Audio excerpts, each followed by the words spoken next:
আমাকে ডাকা হয়েছিল ওনার সঙ্গে হচ্ছে সম্পর্ক করার জন্য। তো আমার বান্ধবী হয়, তার সাথে সম্পর্ক শারীরিক সম্পর্ক সমুখ করছে। তালাকপ্রাপ্ত স্ত্রীর সাথে প্রেম, হোটেলে এসে ধরা খেলেন স্বামী।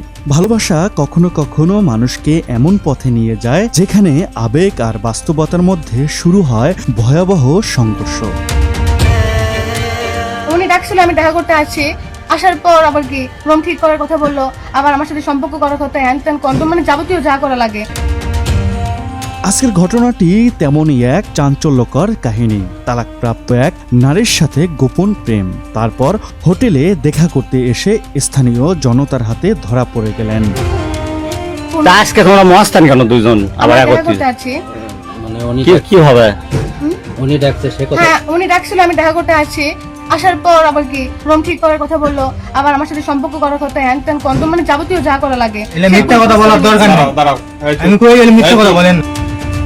এরপর যা হয়েছে তা শুনলে আপনি হয়তো অবাক হবেন।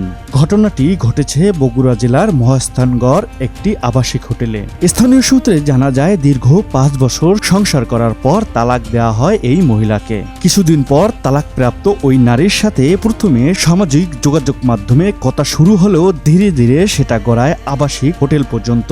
প্রতিদিন ফোনে কথা বলা, গভীর রাত পর্যন্ত চ্যাটিং, সব মিলিয়ে দুজনের সম্পর্ক হয়ে ওঠে খুবই ঘনিষ্ঠ।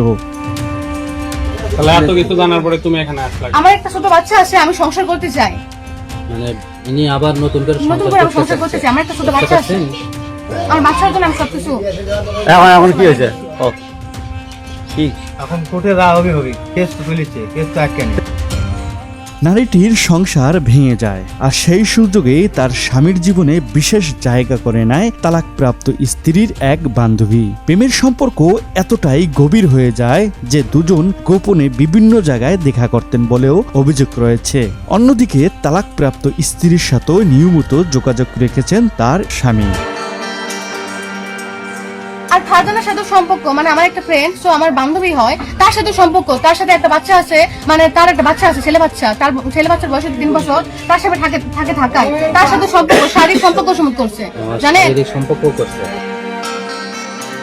একদিন ভুলিয়ে ভালিয়ে হোটেলে নিয়ে আসে তার স্বামী। সেখানেই জনতার কাছে আটক হন তারা। স্বামী জানায় তার সাথে ষড়যন্ত্র হয়েছে, তাকেই তার স্ত্রী ষড়যন্ত্র করে নিয়ে এসে ধরিয়ে দিয়েছে। এ নিয়ে দুজনের মধ্যে পাকবিতণ্ডা লেগে যায়। স্ত্রী বলে আমাকে ডিভোর্স দিয়েছে, কিন্তু আমি কাগজে সই করিনি এখনো।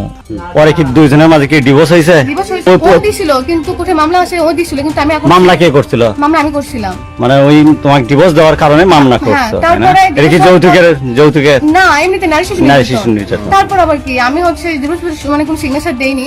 আর সেই সুযোগেই সে আমার বান্ধবীর সাথে শারীরিক সম্পর্ক গড়ে তুলেছে, আবার আমাকেও কাছে পেতে চায় মাঝে মাঝে। একসাথে 2 জায়গায় মধু খায় সে। তাহলে আজকে কেন ডাকছো? আমি ডাকিনি ভাই। ডাকনি মানে তুই এখানে কেন? তোমার কাছে তো ওই ডকুমেন্ট কিসের জন্য? না, ওই এখানে আছে, তুমি কেন এখানে? ওই মহাস্থানে তুমি কেন? ওই আছে না আছে, আমি তো জানি না ওই কিভাবে আছে। এই। আমি চাই যে মানে বিয়ে হওয়ার পর আমরা- তুই যে তুই কেমনে জানবি? না না, তুই যে মহাস্থানে আমার তুই কেমনে পাগলা জানবি? আছে, আমরা পাগলা। তুই না ডাকলে আসে। খালি মধু খাই খালি মানে সরে যাওয়া।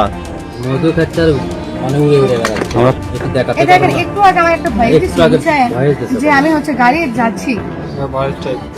একটু আমার একটা সাউন্ড একটু আসতে হচ্ছে। এটা ওরই voice। জানা যায় তাদের ঘরে একটি ছেলে সন্তানও রয়েছে। এই সন্তান রেখে এমনটা কেন করেন তারা? বিয়ে হচ্ছে বাপ। আপনার 5 বছর আগে। তোমাদের কি বার হয়েছে? ছেলে বাচ্চা আছে, বয়স আপনার 3.5 বছর মতো। তো আজকে যে ওই মেয়েটা এখানে আছে, ওই মেয়ের কাছে তো আমরা যে প্রমাণগুলো দেখলাম যে তোমার হচ্ছে কল রেকর্ড, মানে ভয়েস আছে, ভয়েস দেখালো, তারপরে SMS দেখালো, এগুলা কি তাহলে? ওগুলা ফেকাই দিকে করছে আমার সাথে।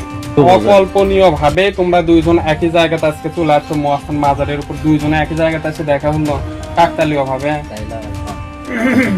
আর সেইটা আবার এলাকার লোকজনেরা হচ্ছে তোমাদেরকে আটকালো। এখানে তোমাদের এলাকার লোকজন কি কেউ তোমাদেরকে চিনে?